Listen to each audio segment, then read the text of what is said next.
सर्वेभ्यो नमो नमः। अतिशय संस्कृतम क्लासेज में आप सभी का स्वागत है। तो हम लोग आज से पढ़ेंगे उत्तर रामचरितम नाटक भवभूति विरचित। तो इसके पहले देखिए टीजीटी में जितनी भी रचनाएं लगी हैं तो हम उनके जो भाग लगे हैं उनका तो अध्ययन करेंगे, लेकिन उससे पहले आवश्यक है कि उस रचना का जो मंगलाचरण है उसको हम लोग शब्दशः विधिवत अध्ययन करें। एक एक शब्द के अर्थ का, उसकी व्याकरण का अध्ययन कर लिया जाए, क्योंकि हमेशा मंगलाचरण से 2 नंबर का पूछा जाता है। तो पहले हम लोग मंगलाचरण पढ़ते हैं, उसके बाद हम लोग तृतीय अंक छाया में प्रवेश करते हैं। तो आइए विलंब न करते हुए प्रारंभ किया जाए। तो इदं कविभ्यः पूर्वेभ्यो नमो वाकं प्रशास्महे विन्देम देवतां वाचम् अमृतामात्मनः कलाम्। इदं कविभ्यः पूर्वेभ्यो नमो वाकं प्रशास्महे विन्देम देवतां वाचम् अमृतामात्मनः कलाम्। तो ये मंगलाचरण है। किसका मंगलाचरण है? उत्तर रामचरितम का मंगलाचरण है। तो हम लोग पहले मंगलाचरण का अर्थ, उसकी व्याकरण देख लेते हैं, उसके बाद आगे बढ़ते हैं। तो यहाँ से प्रारंभ करेंगे कविभ्यः पूर्वेभ्यो। तो कवि कह रहे हैं कि हम कविभ्यः पूर्वेभ्यो अपने पूर्ववर्ती कवियों को नमो वाकम नमस्कार करके, फिर यहाँ से उठाएंगे देवताम वाचम अमृताम आत्मनः कलाम, यहाँ से उठाएंगे। तो नमस्कार करके परमात्मा की कलाम अर्थात जो कला स्वरूप अमर वाणी, वाचम वाणी, अमृताम अमर वाणी, तो जो कला स्वरूप अमर वाणी देवता हैं, वाग देवता को प्राप्त करें, विंदेम प्राप्त करें। अब ये बचा ना प्रशास्महे, यह प्रार्थना करते हैं। प्रशास्महे का क्या अर्थ है? प्रार्थना करते हैं। ठीक, तो यहाँ पे अब देखिए संभावित प्रश्न देख लेते। अर्थ हो गया कविभ्यः पूर्वेभ्यः से क्या तात्पर्य है? तो कवि ने अपने पूर्ववर्ती कवियों वाल्मीकि आदि कवियों को यहाँ पर याद किया है, नमस्कार किया है। ठीक, तो अब इसके बाद हम लोग इसकी व्याकरण देख लेते हैं। तो चलिए आइए व्याकरण देख लिया जाए। व्याकरण बड़ी ही इम्पॉर्टेंट है और किसी भी मंगलाचरण की व्याकरण बहुत इम्पॉर्टेंट रहती है। तो देख लिया जाए। तो सबसे पहला शब्द है इदम। इदम ये यहाँ प्रयुक्त हुआ है ना। तो इदम का अर्थ है यह, और इदम यहाँ पर नपुंसक लिंग में प्रयुक्त हुआ है। किसमें? नपुंसक लिंग में। और इदम प्रशास्महे का कर्म है। इदम प्रशास्महे का कर्म है। ये जो प्रशास्महे यहाँ दिया गया इसका कर्म क्या है? इदम है। उसके बाद कविभ्यः पूर्वेभ्यः प्राचीन वाल्मीकि व्यास आदि कवियों को। तो कविभ्यः पूर्वेभ्यः से किसका आशय है? प्राचीन वाल्मीकि व्यास आदि कवियों को। तो यहाँ पर जो ये कविभ्यः पद है इसमें चतुर्थी जो हुई है वह नमः पद के कारण नमः स्वस्ति स्वाहा ये वाला जो सूत्र है ना उससे हुई है। फिर है नमो वाकम। नमो वाकम का अर्थ है नमस्कार करके या नमस्कार कहकर। वचनम वाकः, वच धन घई बन गया वाकः। नमः, अब नमः का कैसे बनेगा? नमः इत्यस्य वाकः नमो वाकः, नमः इत्यस्य वाकः नमो वाकः तत्पुरुष समास। तो नमो वाकम में कौन सा समास है? तत्पुरुष समास है। नमो वाकम में समास तत्पुरुष। उसके बाद यहाँ पर जो ये नमो वाकम पद है यहाँ पर अच प्रत्यय है। और किस अर्थ में? मत्वर्थ में। ठीक। और नमो वाक क्रिया विशेषण है। वैसे हमने नमो वाकम में वाकम केवल जो वाकम पद है वाकह उसमें घई प्रत्यय बताया, लेकिन नमो वाकह में अच प्रत्यय भी होगा। किस अर्थ में? मत्वर्थ में। ठीक। नमो वाकह अस्ति अस्मिन इति, नमो वाकह अस्ति अस्मिन इति मत्वर्थ में अच प्रत्यय। यहाँ पर नमो वाक शब्द क्रिया विशेषण है। फिर उसके बाद है प्रशास महे। तो ये जो प्रशास महे शब्द है, प्रशास महे ये प्रार्थना करते हैं, और इसकी व्याकरण होगी प्राशास लट लकार उत्तम पुरुष बहुवचन आत्मनेपद।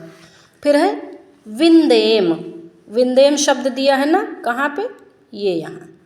तो विंदेम का अर्थ है प्राप्त करें। विंदेम में जो धातु विद है, विंदेम में कौन सी धातु है? विद धातु है।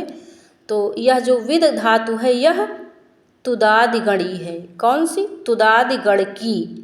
और यह शब्द विधिलिंग उत्तम पुरुष बहुवचन में बना है। विधिलिंग उत्तम पुरुष बहुवचन में बना है। फिर है देवताम वाचम, वाणी रूपी देवता को। देव शब्द पुल्लिंग है, देव शब्द पुल्लिंग है, लेकिन यहाँ पे देवता शब्द प्रयोग हुआ है ना, तो देवता शब्द स्त्रीलिंग है। देव शब्द पुल्लिंग, देवता शब्द स्त्रीलिंग। अब ये हो सकता है ये लाइन देकर पूछ लें कि देवता शब्द किस लिंग में प्रयुक्त है, तो देवता शब्द स्त्रीलिंग है। देव शब्द से स्वार्थ में तल प्रत्यय, उसके बाद टाप प्रत्यय लगाया गया और देवता शब्द बना स्त्रीलिंग में, पहले तल फिर टाप। अमृताम, ये यहाँ पे बीच में अमृताम पद है ना, तो अमृताम से यहाँ पे अर्थ अमर से है, अमर या अविनाशी। तो वाणी को क्या माना गया? अमर या अविनाशी। अच्छा, वाणी के 4 भेद माने गए हैं, परा, पश्यंती, मध्यमा और वैखरी। तो यहाँ विशेष जानने की वो नहीं, लेकिन एक है कि वाणी के कितने भेद माने गए हैं, तो ये आना चाहिए, इसलिए हमने लगा दिया। कलाम कला स्वरूप।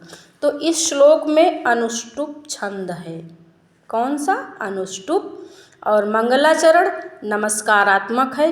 कवि ने अपने पूर्ववर्ती वाल्मीकि, व्यास आदि कवियों को नमस्कार किया है। तो मंगलाचरण हम लोगों ने पूर्ण कर लिया। ये देखिए इसकी व्याकरण भी नीचे लगी है, तो हम इसको देख लेते हैं, बता देते हैं। जैसे इदम, यह नपुंसक लिंग में प्रयुक्त है। इदम प्रशास महे का कर्म है, और सामान्येन नपुंसकम से यह नपुंसक लिंग में प्रयुक्त है। इदम पद नपुंसक लिंग में प्रयुक्त है, प्रशास महे का कर्म है। फिर कविभ्यः पूर्वेभ्यः, प्राचीन वाल्मीकि, व्यास आदि कवियों को। यहाँ पर कविभ्यः में चतुर्थी नमः पद के कारण नमः स्वस्ति स्वाहा अलम वसण योगा चतुर्थी सूत्र से हुई है। नमो वाकम नमस्कार कहकर, वचनम वाकः, वचधन घई वाकः। तो नमः इत्यस्य वाकः नमो वाकः, यहाँ पर तत्पुरुष समास है।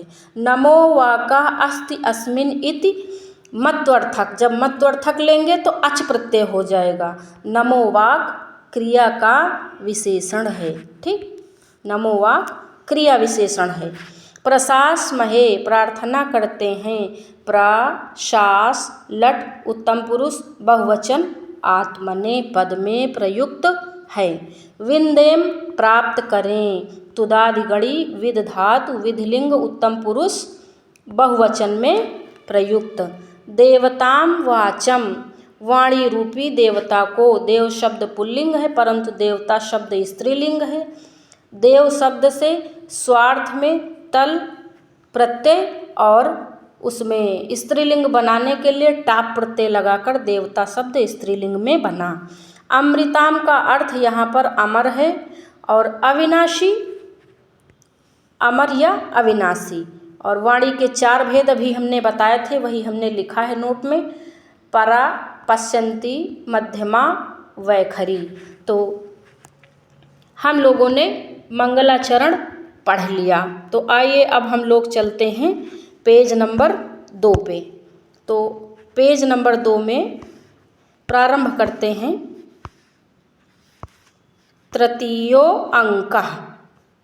ठीक, तो तृतीयो अंकः प्रारंभ हो जाता है और हम लोग देखते हैं, प्रारंभ करते हैं तृतीय अंक। और वीडियो अच्छा लगे तो लाइक करें, शेयर करें, सब्सक्राइब करें, अपने दोस्तों तक पहुंचाएं ताकि सबको जानकारी मिलती रहे और हमारा भी मोटिवेशन बना रहे। आप लोग वीडियो को लाइक ज़रूर करें और जो ना आए उसको कमेंट में बताएं और पढ़ते भी रहें, क्योंकि जब आप नहीं पढ़ रहे हैं तो बहुत से लोग पढ़ रहे होंगे और वो आपको एग्ज़ाम हॉल में पीछे कर देंगे अगर आप ज़रा भी लूज हुए तो, ये जान लीजिए। तो जब हम अपना कीमती समय निकाल कर पढ़ा रहे हैं तो आप अपना कीमती समय वेस्ट ना करें, आप लोग पढ़ें।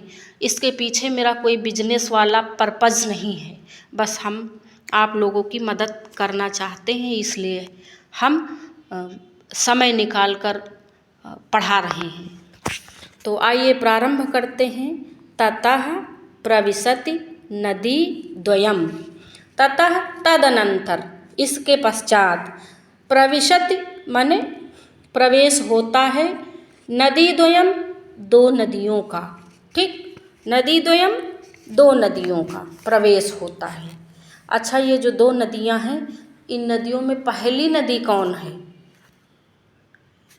ये अभी हम व्याकरण में बताएंगे, क्योंकि ये सारी बारीकियां हैं, इनको जानना अति आवश्यक है। ठीक, तो आगे देख लेते हैं। पहले एका सखी मुरले किमसि संभ्रांतेव। एका एक, यानी कि एक नदी, दो नदियों का प्रवेश हुआ है ना। तो पहली नदी कह रही है सखी मुरले, सखी मुरला, किमसि संभ्रांतेव, तुम क्यों घबराई हुई हो। ठीक, तो अब ये पता चल गया ना कि नदी द्वयम में पहली नदी तमसा है और दूसरी मुरला है। अब इस एका पद से किसका बोध है। अब जब एक संबोधित कर रही है मुरला को, तो इसका मतलब एका पद से आशय तमसा से है, तमसा संबोधित कर रही है। और घबराया हुआ कौन है, मुरला घबराई हुई है। क्यों घबराई हुई है यहाँ जानते हैं। मुरला सखि तमसे प्रेषितास्मि भगवतो अगस्त्यस्य पत्न्या लोपामुद्रया सरिद्वराम गोदावरीम अभिधातुम। तो अब ये कह रही हैं कि मुरला बता रही हैं कि वो घबराई हुई क्यों हैं। क्यों घबराई हुई हैं, कह रही हैं कि सखी तमसा, सखी तमसा, मुरला तमसा से बता रही हैं। प्रेषितास्मि माने भगवतो अगस्त्यस्य पत्न्या, भगवान अगस्त्य की पत्नियाँ अर्थात पत्नी लोपामुद्रया, लोपामुद्रा के द्वारा मैं भेजी गई हूँ। प्रेषितास्मि, उनके द्वारा भेजी गई हूँ। किस लिए भेजी गई हूँ, सरिद्वराम गोदावरीम अभिधातुम, कि श्रेष्ठ नदी, सरिद्वराम श्रेष्ठ नदी, गोदावरी से यह कहने के लिए भेजी गई हूँ। क्या कहने के लिए, जानस्येव यथा वधू परित्यागात प्रभृति। तो जानस्येव, तुम जानती हो, जानती ही हो कि वधू परित्याग, वधू के अर्थात पत्नी के, परित्याग, परित्याग के, प्रभृति यानी बाद से। अब यहीं पे सेंटेंस वाक्य यहाँ पे छूटा हुआ है, माने कहने का तात्पर्य है कि बात अभी पूरी नहीं हुई है। तो इसलिए मुरला घबराई हुई हैं। यहाँ पर वधू पद से आशय किसका है, यहाँ पर वधू से आशय सीता से है। तो सीता का परित्याग किसने किया, राम ने। तो इसीलिए आया है कि तुम जानती ही हो कि पत्नी के परित्याग के बाद से। तो अब हम लोग सबसे पहले तो इसकी व्याकरण देख लेते हैं, तब अगले पेज पे चलते हैं। नदी द्वयम, दो नदियाँ, तो तमसा और मुरला। पहली नदी तमसा, दूसरी नदी मुरला। और नदी द्वयम में समास, नदी नाम द्वयम, नदी द्वयम बहुत इम्पॉर्टेंट है, बहुत ज़्यादा इम्पॉर्टेंट है, बहुत पूछा जाता है। नदी द्वयम में कौन सा समास है? तत्पुरुष समास है। एका, एका पद से आशय तमसा से है। संभ्रांतेव आया है ना, संभ्रांतेव। घबराई हुई सी, संभ्रम कत धन टाप, तो संभ्रांत्यो में भ्रम धातु है। ठीक, संभ्रांत्यो पद किससे संबंधित है? मुरले से। अगला देखते हैं। अच्छा, मुरला घबराई हुई क्यों है? मुरला घबराई इसलिए है कि वो कोई संदेशा लाई है ना। संदेशा में ये है कि राम को संभवतः मूर्छा आएगी, इसलिए इस बात से मुरला घबराई हुई है। फिर प्रेषितास्मि, ये यहाँ पे आया है ना, प्रेषितास्मि। तो प्रेषितास्मि की व्याकरण देख लेते हैं। प्रेषितास्मि का अर्थ है भेजी गई हूँ। तो प्रेषितास्मि किससे संबंधित है? मुरला से। मुरला भेजी गई है ना, किसके द्वारा भेजी गई हैं? भगवान अगस्त्य की पत्नी लोपामुद्रा के द्वारा भेजी गई हैं। प्रेषितास्मि, प्रेषिता प्रा इस ऋच धन कत प्रत्यय, तो प्रेषिता में इस धातु है। ठीक, छोटी ई है, ईस नहीं है, इस है। फिर है सरिद्वराम, इसकी व्याकरण देख लेते, ये भी बहुत इम्पॉर्टेंट है। श्रेष्ठ नदी, सरिद्वराम माने श्रेष्ठ नदी, नदियों में श्रेष्ठ।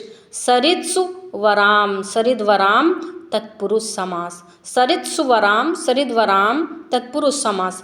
अभिधातुम का अर्थ है कहने के लिए, तो अभिधातुम कहने को, अभिधाधन तुमुन। वधू परित्यागात, अब इसका देखते हैं। सीता के परित्याग के बाद से वधवाः परित्यागः, वधू परित्यागः, तस्मात् तत्पुरुष, तो वधवाः परित्यागाः तस्मात् तत्पुरुष समास। तो वधू परित्यागात में कौन सा समास है? तत्पुरुष समास। परित्याग की व्याकरण होगी परिधन त्यज धन घई। तो ये जो यहाँ पे प्रभृति शब्द आया है, इसके कारण प्रभृति शब्द के कारण यहाँ पर कार्तिक्याः प्रभृति एक सूत्र है, इसके बल पर प्रभृत्यार्थ में यहाँ पर परित्यागात दिया है ना, इसके कारण यहाँ पर पंचमी हुई है। तो अब आइए हम लोग देखते हैं कि घबराने का क्या कारण है। तो पेज नंबर 3 पे चलते हैं। घबराने का कारण ये है, देखिए। अब ये बता रही हैं, कौन बता रहा है? मुरला बता रही हैं। ठीक, कौन बता रहा है? मुरला। अभी मुरला का ही चल रहा। किससे बता रही हैं? तमसा से बता रही हैं। अनिर्भिन्नो गंभीरत्वात् अंतर्गूढ़ घनव्यथः पुटपाक प्रतीकासो रामस्य करुणो रसः। अनिर्भिन्नो गंभीरत्वात् अंतर्गूढ़ घनव्यथः पुटपाक प्रतीकासो रामस्य करुणो रसः। तो अब मुरला बता रही, ये भी संदेश में ही है। तो इसका हम लोग पहले अर्थ देखेंगे। बता कौन रहा है? मुरला। किससे बता रही हैं? तमसा से। तो ये बात याद रखेंगे। तो क्या है, यहाँ से देखेंगे। गंभीरत्वात्, गंभीरता के कारण, गंभीरत्वात् गंभीरता के कारण, ठीक। अंतर्गूढ़ घन व्यथा, जो अंदर ही गूढ़ घनी व्यथा वेदना है वह कैसी है, अनिर्भिन्नो है, यानी कि अप्रकट है। गंभीरता के कारण अप्रकट, अनिर्भिन्नो अप्रकट, गूढ़ घन व्यथा, जो अंदर ही अंदर बहुत घनी है, घोर वेदना है, उससे युक्त रामस्य करुणो रसः, जो राम का करुण रस है वह किसके तुल्य है, पुटपाक प्रतीकासो, वह पुटपाक के तुल्य है। तो पुटपाक तो आप लोगों ने पढ़ा ही होगा कि ये प्राचीन समय में औषधि बनाने का एक तरीका था। पुटपाक के माध्यम से औषधि बनाई जाती थी, रसायनों का और भस्मों का निर्माण इस विधि से किया जाता था। तो इसे ज़्यादा बताने की आवश्यकता नहीं है, अर्थ हमने जान लिया। अब हम लोग जानते हैं इसकी व्याकरण। तो अनिर्भिन्नो पद आया है ना, तो अनिर्भिन्नः में समास कौन सा है, नई तत्पुरुष है। न निर्भिन्नः अनिर्भिन्नः, अनिर्भिन्नः का अर्थ है अप्रकट या अव्यक्त। तो निर्भिन्नः की व्याकरण क्या है, निर्धन भिद धन कत प्रत्यय, ठीक। तो अनिर्भिन्नो हो गया। अब देखते हैं गंभीरत्वात्, गंभीरता के कारण, पुटपाक के अर्थ में भारी होने के कारण, ठीक। ये पुटपाक के अर्थ को सपोर्ट कर रहा है। फिर है अंतर्गूढ़, यहाँ पे आया है ना ये अंतर्गूढ़, तो अंदर छिपी हुई, गूढ़ माने गुहधन कत, अंदर छिपी हुई, अंतः गूढ़ा घना व्यथा यस्य सह बहुब्रीहि समास। तो अंतर गूढ़ में कौन सा समास है, बहुब्रीहि समास है। आगे देखते हैं पुटपाक प्रतीकासो, ये बहुत इम्पॉर्टेंट है, तो इसको याद बहुत अच्छे से ध्यान दे के पढ़ना। पुटपाक के तुल्य, पुटे पाकः पुटपाकः, तेन प्रतीकासः तत्पुरुष समास। अच्छा, इसको हम किस दृष्टि से देखेंगे, देखिए जैसे अब पूछने का जो तरीका है थोड़ा सा बदल दिया गया है ना। तो पुटपाक प्रतीकासो में कितने पद हैं, पुटपाक प्रतीकासो में कितने पद हैं, एक है पुटपाक और दूसरा है प्रतीकास, ठीक। कितने हैं, दो पद इसमें दिए गए हैं, ठीक। तो यहाँ पर अब देखते हैं पाकः, ये जो पाकः शब्द है ना, पाकः की जो व्याकरण है वो होगी पच धन घई, ठीक। पाकः पच धन घई, और प्रतीकाश का अर्थ है तुल्य, प्रतिकाश धन घई। तो ये इसका हम लोगों ने देख लिया, ठीक। तो इसमें कौन सा छंद है, तो अनुष्टुप छंद है इस श्लोक में। बोलने वाली कौन है, मुरला, सुनने वाली कौन है, तमसा। किसके विषय में बात हो रही है, राम के विषय में बात हो रही है, ठीक। और एक बात और रह गई है, हाँ, इसमें अलंकार कौन सा है, तो अलंकार इसमें पूर्णोपमा है, पुटपाक प्रतीकासो इसमें पूर्णोपमा है। और ये जो अनिर्भिन्नो गंभीरत्वात्, ये बात, ये सारी चीज़ें भगवान अगस्त्य की पत्नी लोपामुद्रा के द्वारा सोची गई हैं, संदेश दिया गया है, और मुरला लेकर आई है। बता किससे रही है, तमसा से बता रही है। तो अब आइए हम लोग इसकी व्याकरण देख लिए हैं, अब आगे देखते हैं। आगे यहाँ पे क्या है, अच्छा इसमें नहीं है, तो अगले पेज पे चलते हैं, पेज नंबर 4 पे, ये यहाँ पे, तो पेज नंबर 4 पे है, तेन च तथा विधि इष्ट जन कष्ट विनिपात जन्मना प्रकृष्टतां गतेन दीर्घशोकसन्तानेन संप्रत्ययतित राम परिक्षीणो राम भद्रः। ये है, ठीक, यहाँ तक देखते हैं। तो अब कह रही हैं, मुरला ही कह रही हैं, चा पद आया है ना, तो और, तेन तथा, और वैसे, इष्टजन कौन है? सीता हैं। तो इष्टजन यानी कि इष्ट व्यक्ति पर कष्ट विनिपातः, आए हुए दुख से, विनिपातः माने जो दुख कष्ट विनिपात हुआ है यानी दुख उत्पन्न, दुख से दुख हुआ है उससे उत्पन्न, तथा जन्मना प्रकृष्टताम गतेन, वो इतनी पराकाष्ठा को प्राप्त हो गया है कि उसकी गतेन दीर्घ शोक संतानेन, संतानेन का अर्थ परंपरा से है, कि उस पराकाष्ठा को प्राप्त उस लंबी शोक परंपरा से, दीर्घ माने लंबी, शोक संतानेन माने शोक की परंपरा से, संप्रत्यय अतित राम माने इस समय अतित राम बहुत अधिक, परिक्षीणो माने कृश हो गए हैं, कौन? राम भद्र। इस समय राम भद्र बहुत ही कृश हो गए हैं।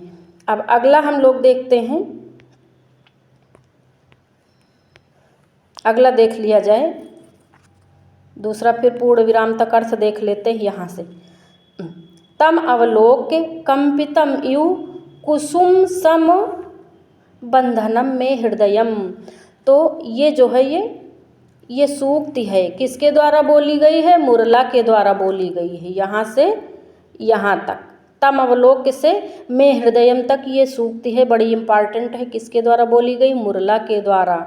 तो ये कह रही हैं तम अवलोक्य, उन्हें देखकर, किन्हें? राम को देखकर, कंपितम यू माने कांप सा गया है, कुसुम सम बंधनम, कुसुम के समान बंधन वाला, में हृदयम मेरा हृदय, तो उन्हें देखकर मेरा हृदय कंपित सा हो गया है, कुसुम के समान बंधन वाला जो मेरा हृदय है। ठीक, में पद षष्ठी का वैकल्पिक रूप है और ये मुरला से संबंधित है, मुरला का हृदय ना, मुरला बता रही है ना। अधुना चा प्रति निवर्तमानेन रामभद्रेण नियतमेव पंचवटी वने वधू सह निवास विश्रम्भ साक्षिणः प्रदेशा द्रष्टव्याः। तो अब यहाँ तक देखते हैं हम लोग। ठीक, अधुना, अधुना माने अब, इस समय, चा और इस समय, प्रतिनिवर्तमानेन माने, प्रतिनिवर्तमानेन माने वापस होते समय, लौटते हुए, रामभद्रेण रामभद्र, नियतमेव माने अवश्य ही, पंचवटी वने पंचवटी के वन में, वधू सह निवास, तो वधू यानी सीता के साथ निवास करने के समय, विश्रम्भ माने निवास करने के समय, विलास क्रीडाओं के साक्षिणः साक्षी, प्रदेशा प्रदेशों को, द्रष्टव्याः अवश्य देखेंगे, नियतम्यो अवश्य देखेंगे। ठीक, द्रष्टव्य देखेंगे। तो आगे चलते हैं, इतने का अर्थ हो गया। तेन चा निसर्ग, तेन चा निसर्ग, कहाँ पे थे? यहाँ, तत्र चा, तत्र है, हम तेन पढ़ रहे हैं। तत्र चा निसर्ग धीरस्य अप एवं विधायाम अवस्थायाम अति गंभीर अभोग शोक क्षोभ संवेगात पदे पदे महाप्रमादानि शोक स्थानानि संकनीयानि राम भद्रस्य। तो अब हम लोग यहाँ तक का देखते हैं। ठीक, तत्र चा से, तो तत्र च और वहाँ, तत्र च और वहाँ, निसर्ग धीरस्य माने स्वभाव से ही, निसर्ग धीरस्य स्वभाव से ही, निसर्ग धीरस्य अप एवं विधयाम माने स्वभाव से ही धीर राम के लिए ऐसी, विधायाम माने वियोग की अवस्था, याम अवस्था में, अति गंभीर माने अति गंभीर रूप से। तो यहाँ पे दिया है अभोग, अभोग का अर्थ है कि जो उनका शोक है, वह शोकजन्य जो शोकजन्य जो उनके अंदर पीड़ा है वह बहुत समय से है, इतने समय से है कि ऐसा लगता है कि अभोग है, भोगी नहीं गई, बहुत समय से है। तो अति गंभीर रूप से विस्तृत शोक क्षोभ, शोकजन्य क्षोभ के आवेगात के आवेग से, पदे पदे पग पग पर, महाप्रमादानि महाप्रमाद युक्त, शोक स्थानानि शोक स्थानों की, संकनीयानि आशंका करनी चाहिए। ठीक, रामभद्र से जो रामभद्र का अत्यधिक शोक और क्षोभ है, उसके कारण जो है पद पद पर ये शंका करनी चाहिए। ठीक, आगे देखते हैं। तद भगवती गोदावरी, इसलिए भगवती अतः हे भगवती गोदावरी, त्वया तत्र भवत्या सावधानया भवितव्यम, इसलिए हे भगवती गोदावरी पूजनीय, भगवत्या अर्थात पूजनीय, सावधानया भवितव्यम आपको सावधान रहना चाहिए, ये पूरी बात है। तो अच्छा, इसका जो मुख्य सार भाग है कि संदेश भेजा किसने है, भगवान अगस्त्य की पत्नी लोपामुद्रा ने। किसके द्वारा भेजा है, मुरला के द्वारा भेजा है। किसके लिए भेजा है, गोदावरी के लिए भेजा है। लेकिन संदेश को सुन कौन रहा है, तमसा सुन रही हैं। तो इसमें कोई बड़ी बात थोड़ो, जैसे तमसा, मुरला, वासंती, सीता, राम ये सब आपस में दोस्त हैं। भाई मुरला संदेश लेकर आ रही थी तो बीच में तमसा मिल गई, तो तमसा ने पूछा क्यों घबराई हो, तो मुरला बता रही है कि भगवान अगस्त्य की पत्नी ने संदेश दिया है, ऐसा ऐसा संदेश है और ये मुझे गोदावरी से मैं बताने जा रही हूँ, ये बात है बस। ठीक, तो आगे अब चला जाए। पहले इतने का हम लोग वो देख लेते हैं, इतने का व्याकरण देख लेते हैं, नहीं ज़्यादा हो जाएगा। तो तेन च तथा, ये जो आया है ना तेन च तथा, तो ये तो तेन च तथा यहाँ पर हेतु से तेन में तृतीया हुई है। ठीक, हेतु से तृतीया हुई है। और तथा विधि इष्ट, जो ये शब्द आया है तथा विधिष्ट लिखा है ना, तो तथा विधि इष्ट होगा, इष्ट जन, जन पद से, इष्ट जन से आशय सीता से है, और इष्ट जन प्रिय व्यक्ति। ठीक, इष्ट जन कौन है, सीता है। कष्ट विनिपातः, ये कष्ट विनिपातः, विपत्ति पड़ने से, कष्टस्य विनिपातः, कष्ट विनिपातः कौन सा समास, तत्पुरुष समास। तथा विधः, तथा विधा यस्य सह, ये तथा विधि आया है ना, तो तथा विधा यस्य सह बहुब्रीहि समास। इष्टः पद है ना ये, तो इष्टः इस धन कत प्रत्यय, फिर है विनिपातः, ये विनिपातः, तो विनिपातः विनिपत धन घई प्रत्यय। ठीक, विनिपातः में पत धातु है, कौन सी, पत धातु है, विनिपातः में पत धातु है। दीर्घ शोक संतानेन, अब इसका देखते हैं।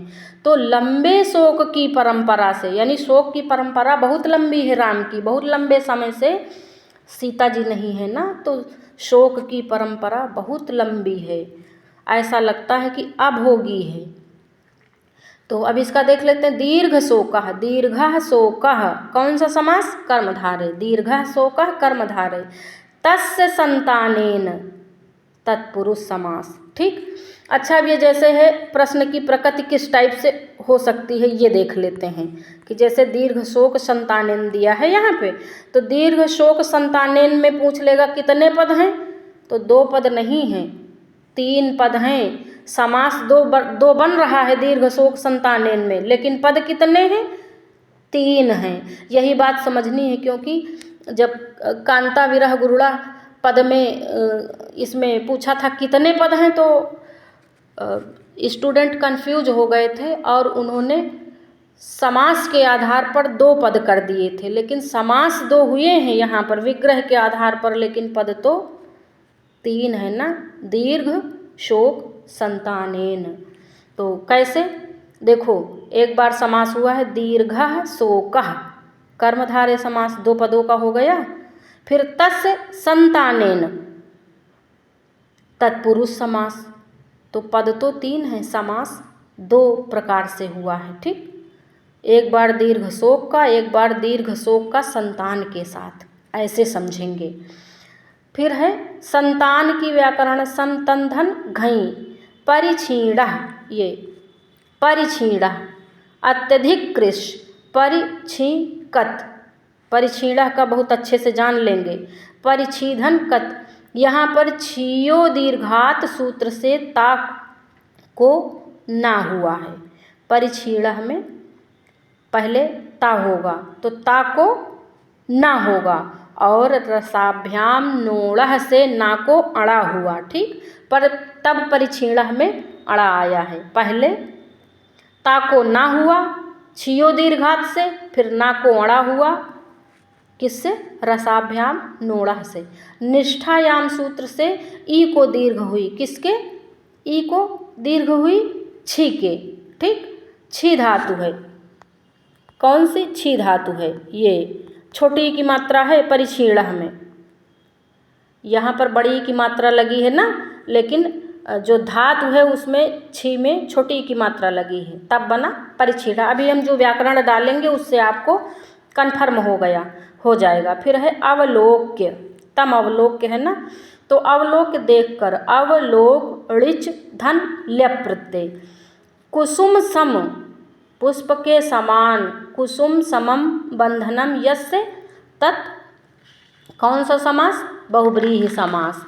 तो ये कौन बोल रहा? मुरला बोल रही हैं। प्रतिनिवर्तमानेन माने लौटे हुए, ये यहाँ पे, तो प्रतिनिवृत शानच तृतीया का एक वचन। फिर है वधू सहवास विश्रम्भ, है नहीं, वधू सहवास विश्रम्भ, तो विश्रम्भ वधवा सह निवासे विश्रम्भाः तत्पुरुष समास, वधवा सह निवासे विश्रम्भाः तत्पुरुष समास। तेषां साक्षिणः तत्पुरुष समास। ठीक। सारे पदों का देखते हुए चलेंगे। फिर है द्रष्टव्या, द्रष्टव्या पद ये यहाँ पे है ना, तो द्रष्टव्या देखने योग्य है। दृशधन तव्यत प्रत्यय, दृशधन तव्यत प्रत्यय, द्रष्टव्या हो गया। अब आगे देखते हैं निसर्ग धीरस्य, ये यहाँ पे निसर्ग धीरस्य, स्वभाव से धीर, निसर्गेण धीरः तस्य तत्पुरुष समास, निसर्गेण धीरः तस्य तत्पुरुष समास। फिर है अति गंभीर अभोग, दिया है ना यहाँ पे, अति गंभीर अभोग, यहाँ बढ़ा देते हैं। हाँ, अति गंभीर अभोग, बहुत अधिक गंभीर, अभोग अर्थात विस्तार वाले, माने अभोग का अर्थ यहाँ पर विस्तार से लिया गया है। ठीक। अति गंभीरः अभोगः यस्य सः, बहुब्रीहि समास, अति गंभीरः अभोगः यस्य सः बहुब्रीहि समास। महाप्रमादानि, महाप्रमादानि दिया है ना, तो महाप्रमादानि की व्याकरण देख लेते हैं।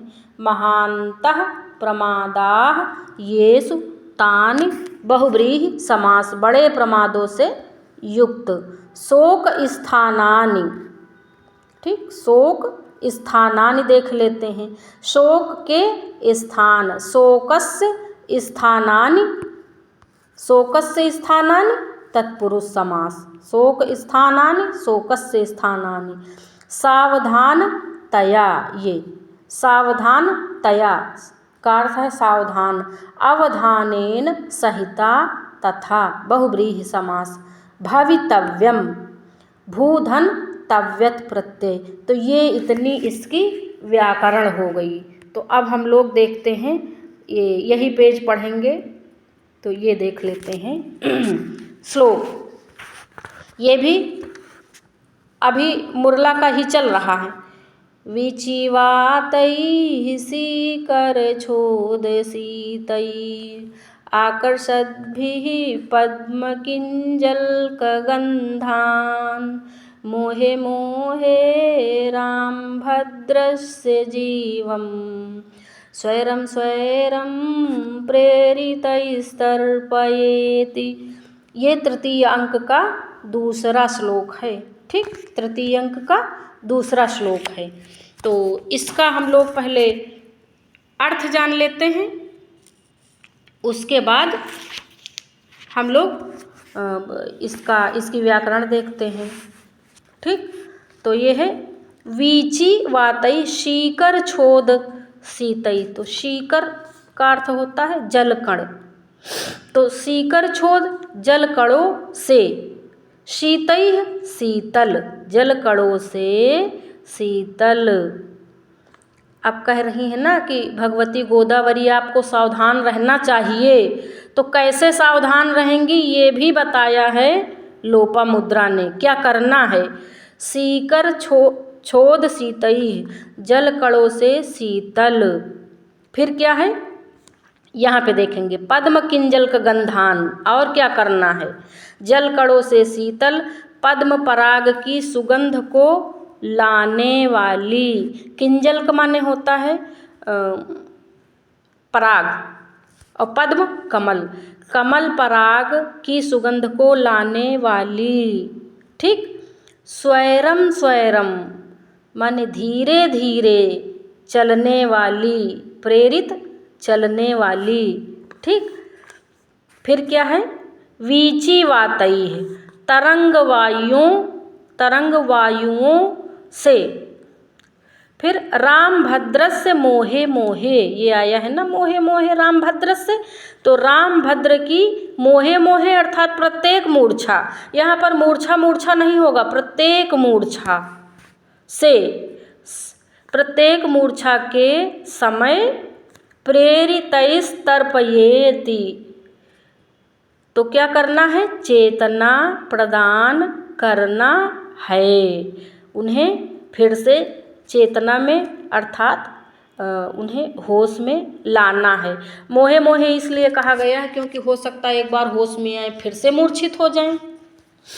तो गोदावरी को क्या करना है इस श्लोक में बताया गया है। अब हम लोग इस श्लोक की व्याकरण देख लेते हैं।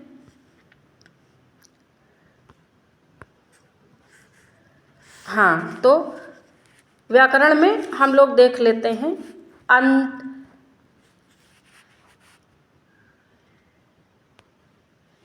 4 नंबर पे, पहले व्याकरण ऐसे ही देख लिया जाए। ये वीची वातैः, यहाँ से शुरू करते हैं ना।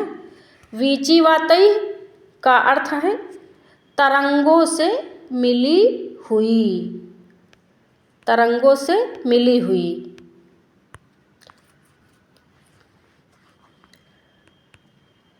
वीची का अर्थ होता है तरंग। वीची संगताः वाताः तैः, वीची वातैः में कौन सा समास है, मध्य पद लोपी समास है। कौन सा समास है, मध्य पद लोपी समास है, ठीक। वीची वातैः में मध्य पद लोपी समास है।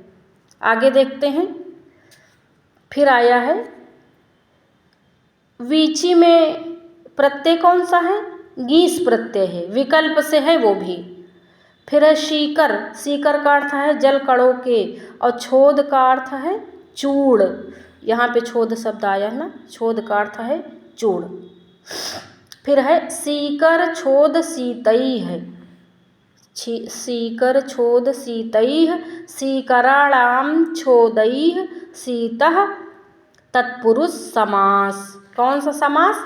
तत्पुरुष समास। फिर है आकर्षद्भिः, आकर्षद्भिः पद आया है ना ये यहाँ पे, तो लाते हुए, आकृष्यत्री, यहाँ पर तृतीया का बहुवचन प्रयुक्त हुआ है। पद्म किंजल का गंधान, ये पद, तो पद्मा नाम, पद्म नाम, किंजल का नाम, गंधान, तत्पुरुष समास।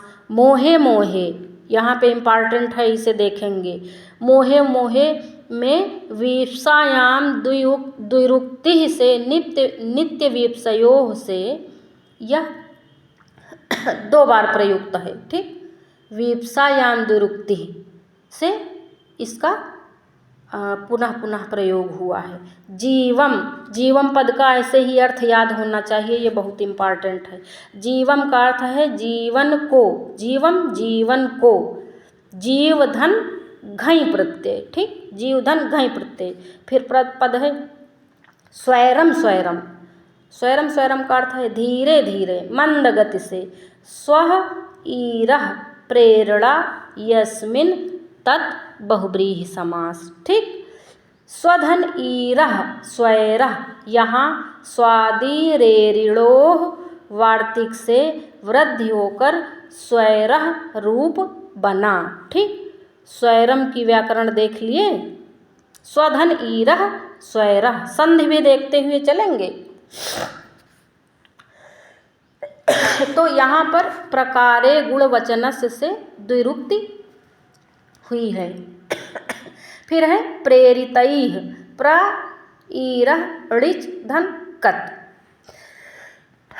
उसके बाद है तर्पय, तो तर्पय का अर्थ है संतुष्ट करना। तो आज यहीं तक रखते हैं। धन्यवाद।